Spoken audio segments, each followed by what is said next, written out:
ដំណឹងថ្មីបំផុតចំនួនប្រដាប់អាវុធនៅព្រំដែនកម្ពុជាថៃដែលកើតចេញពីភាពលុបលន់របស់ភាគីថៃគឺព្រោះតែទឹកដីខ្មែរគឺជាដែនដីសវណ្ណភូមិជាទឹកដីមាសនិងសម្បូរទៅដោយរ៉ែមានតម្លៃនោះហើយគឺជាហេតុផលពិតប្រាកដនៅពីក្រោយភាពលុបលន់របស់អតីតជនអន្តរប្រវេសន៍តាយដែលមានប្រភពមកពីខេត្តយូណានភាគខាងមុខចិនមួយនេះប៉ុនប៉ងចង់បាននឹងចិនពៀនជារឿយៗចំនួនប្រដាប់អាវុធដែលកើតឡើងជាថ្មីម្ដងទៀតកាលពីថ្ងៃទី24កក្កដាឆ្នាំ2025នៅតំបន់មុំបីរវាងកម្ពុជានិងថៃគឺដោយសារតែការរកឃើញរ៉ែកម្រ Magnetic Rare Earth ដ៏មានតម្លៃ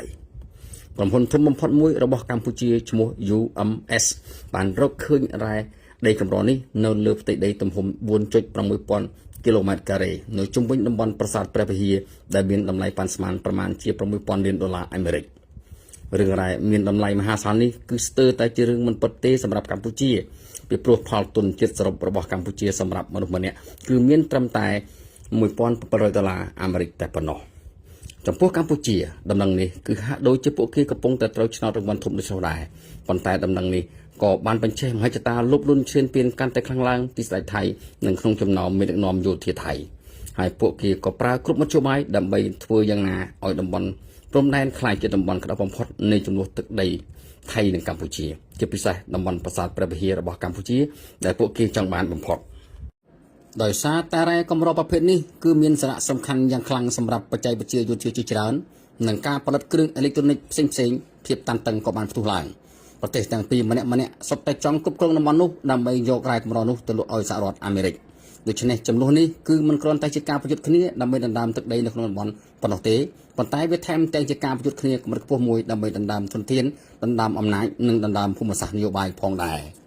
របងប្អូនជនរួមជាតិជាទីគោរពថ្ងៃនេះយើងខ្ញុំមានដំណឹងដ៏ក្តៅគគុកមួយដែលកំពុងតែធ្វើឲ្យប្រជាជនថៃទាំងមូលមានការភ្ញាក់ផ្អើលនិងផ្ទុះកំហឹងយ៉ាងខ្លាំងរឿងអាស្រូវដ៏ចម្រូងចម្រាសនេះបានតាក់ទងដោយផ្ទាល់នឹងមេភូមិពិភាក្សាពីថៃដែលបានប្រើប្រាស់តួនាទីរបស់ខ្លួនដើម្បីពាក់ព័ន្ធនឹងគម្រោងបោកប្រាស់ដ៏ធំបំផុតមួយតើមានអ្វីកើតឡើងពិតប្រាកដតើអ្នកណាខ្លះដែលជាប់ពាក់ព័ន្ធហើយហេតុអ្វីបានជារឿងនេះធ្វើឲ្យកងទ័ពថៃត្រូវបាក់មុខបាក់មាត់រឿងអាស្រូវដ្រូនតម្លៃ$30,000 លានកងទ័ពថៃកំពុងបាត់បង់ទំនុកចិត្តរឿងរ៉ាវដ៏រំជើបរំជួលនេះបានចាប់ផ្ដើមឡើងនៅពេលដែលបណ្ដាញសង្គមផ្លូវការរបស់កងទ័ពភូមិភាគទី2បានបង្ហោះនៅព័ត៌មានពីជំនួបសម្ងាត់មួយជំនួបនោះគឺរវាងមេភូមិភាគទី2ផ្ទាល់គឺលោកនាយឧត្តមសេនីយ៍តូប៊ុនស៊ីនផាត់ខ្លាំងជាមួយនឹងក្រុមហ៊ុនឯកជនមួយដែលមិនសូវមានគេស្គាល់អ្វីដែលធ្វើឲ្យមហាជនថៃនិងពិភពលោកភ្ញាក់ផ្អើលនោះគឺគម្រោងនេះមានតម្លៃរហូតដល់$30,000 លានអាមេរិកដែលមានឈ្មោះថា Agri-Tech Drone Digital Bond គម្រោងដ៏ធំមួយនេះគឺមានគោលដៅដើម្បីទិញ drone ចំនួន1 លានគ្រឿងសម្រាប់ប្រើប្រាស់ក្នុងវិស័យកសិកម្មនៅទូទាំងប្រទេសថៃ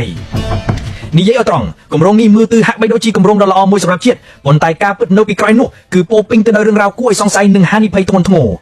ភាពមិនប្រក្រតីដែលមើលឃើញច្បាស់ក្រឡែតចំណុចសំខាន់ដែលបង្ហាញយ៉ាងច្បាស់ថាគម្រោងនេះមិនមែនជាគម្រោងស្មោះត្រង់សម្រាប់ផលប្រយោជន៍ជាតិឡើយតម្លៃកប់ពពកដែលមិនសមហេតុផលគម្រោងនេះបានបំពងតម្លៃ drone នីមួយៗរហូតដល់ជាង$950,000 បាតឬប្រហែល$26,000 អាមេរិកតម្លៃនេះគឺលើសពីតម្លៃទីផ្សារភាពខុសគ្នានៃតម្លៃដ៏ឆ្ងាយនេះបានបង្ហាញយ៉ាងច្បាស់ថាគោលបំណងពិតប្រាកដគឺដើម្បីកេងចំណេញផ្ទាល់ខ្លួនគោលបំណងលះកំបាំងបើទោះបីជាគម្រោងនេះមានឈ្មោះថាសម្រាប់កសិកម្មក៏ដោយក៏អ្នកជំនាញបានបង្ហាញថា drone ដែលមានសមត្ថភាពខ្ពស់ប្រភេទនេះអាចប្រើប្រាស់សម្រាប់គោលបំណងផ្សេងទៀតការពិតនេះបានធ្វើឲ្យមហាជនថៃគិតថាគម្រោងនេះគ្រាន់តែជាលេសបិទបាំងផែនការផ្ទាល់ខ្លួនរបស់លោកនាយឧត្តមសេនីយ៍តូប៊ុនស៊ីនប៉ុណ្ណោះប្រវត្តិក្រុមហ៊ុនមិនច្បាស់លាស់ក្រុមហ៊ុនដែលលោកផាត់ខ្លាំងចូលរួមធ្វើការនេះគឺជាក្រុមហ៊ុនដែលធ្លាប់មានប្រវត្តិមិនល្អពីមុនមកក្រុមហ៊ុននេះធ្លាប់មានគម្រោងស្រដៀងនេះជាមួយសមាគមរាជរណមីផងដែរប៉ុន្តែគម្រោងនោះត្រូវបានលុបចោលទៅវិញទៀតនេះជាភស្តុតាងដែលបង្ហាញថាលោកផាត់ខ្លាំងបានដឹងពីប្រវត្តិរបស់ក្រុមហ៊ុននេះប៉ុន្តែលោកនៅតែបន្តពាក់ព័ន្ធនឹងគម្រោងបោកប្រាស់នេះដោយចេតនាការបកស្រាយរបស់កងទ័ពជើងគោកថៃនិងប្រតិកម្មពីមហាជនបន្ទាប់ពីព័ត៌មាននេះបានផ្ទុះឡើងយ៉ាងខ្លាំងអ្នកនាំពាក្យកងទ័ពជើងគោកថៃក៏ត្រូវចេញមុខមកបកស្រាយពួកគេបានបដិសេធមិនទទួលស្គាល់គម្រោងនេះឡើយហើយបានអះអាងថាជំនួបនោះគ្រាន់តែជាការស្ដាប់ព័ត៌មានប៉ុណ្ណោះ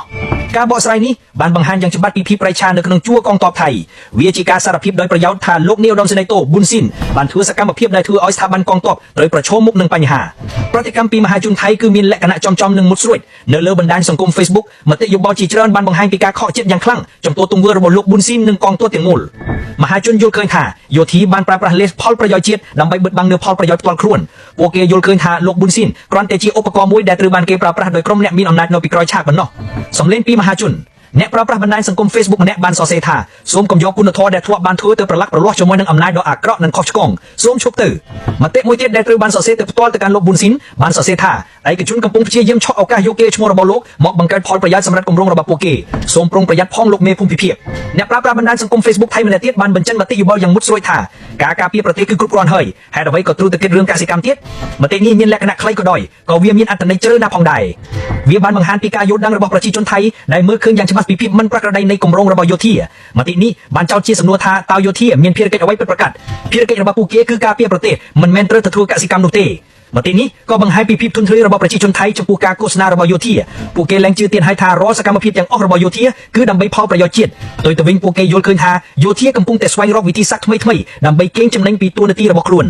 សរុបមករឿងអាស្រូវគម្រោង drone តម្លៃ $30,000 លានគឺជាភស្តុតាងដ៏រវើរវានមួយដែលបង្ហាញពីវិបត្តិដ៏ធ្ងន់ធ្ងរនៃទំនុកចិត្តរវាងយោធានិងប្រជាជនថៃវាបានបកអាក្រាតលើល្បិចបោកប្រាស់ដ៏កកមួយដែលបានប្រើប្រាស់កេរ្តិ៍ឈ្មោះនិងតួនាទីរបស់អ្នកដឹកនាំយោធាដើម្បីពាក់ព័ន្ធនឹងគម្រោងបោកប្រាស់ដ៏ធំបំផុតមួយ